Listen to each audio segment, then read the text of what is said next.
Hello friends, welcome to my channel. Kaleshwaram అంశం విషయంలో నిన్న అసెంబ్లీలో పీసీ ఘోష్ కమిషన్ నివేదికపై చర్చ సందర్భంగా అధికార విపక్షాల మధ్య వాదోపవాదాలు జరిగిన అనంతరం ప్రభుత్వం కీలక నిర్ణయం తీసుకున్నది. ఈ కేసులో అక్రమాలను నిగ్గు తేల్చడానికి ఈ కేసును సిబిఐకి అప్పగిస్తూ అసెంబ్లీలో ప్రభుత్వం నిర్ణయం తీసుకున్నది.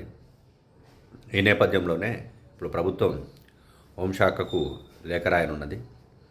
అనంతరం దీని మీద గతంలో బీఆర్ఎస్ ప్రభుత్వం రాష్ట్రంలోకి సిబిఐ నో ఎంట్రీ అన్న జియో ఇచ్చింది. ఇప్పుడు దీని మీద ప్రభుత్వం కూడా ఒకటి జియో రిలీజ్ చేసేసి దీని మీద పూర్తి దర్యాప్తు చేపట్టాలని కోరనున్నది.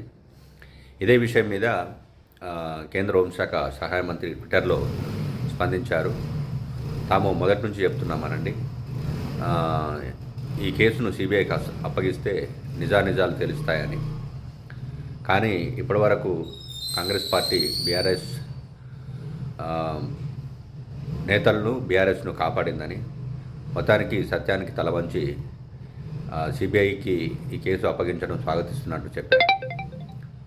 అయితే ఇక్కడ కేటీఆర్ కూడా ట్వీట్ చేశారు. ఇదే అంటే సిబిఐని ప్రతిపక్షాలు నిర్వీర్యం చేయడానికి కేంద్రం వినియోగిస్తుందని, ఇప్పుడు మీ ముఖ్యమంత్రి ఈ కాళేశ్వరం మీద మా మీద రాజకీయ కక్ష తీర్చుకోవడానికి సిబిఐకి కేసు అప్పగించడాన్ని దీన్ని ఎలా చూస్తారు మీరు, దీన్ని ఎట్లా అని ఆయన కూడా ట్వీట్ చేశారు. అయితే కేసులో ప్రధానంగా కర్త కర్మ క్రియ అంతా కేసీఆర్ అని ఆ నివేదికలో పీసీ ఘోష్ కమిషన్ తప్పుపట్టింది. ఆయన మీద ప్రభుత్వ పరంగా ఏమైనా చర్యలు తీసుకోవడానికి కూడా తీసుకోవచ్చని కూడా సూచించింది. అలాగే హరీష్ రావును, అప్పటి ఆర్థిక మంత్రులు హరీష్ రావును, ఈటల రాజేందర్లను కూడా తప్పుపట్టింది. ప్రస్తుతం ఈటల రాజేందర్ అయితే బీజేపీ ఎంపీగా ఉన్నారు.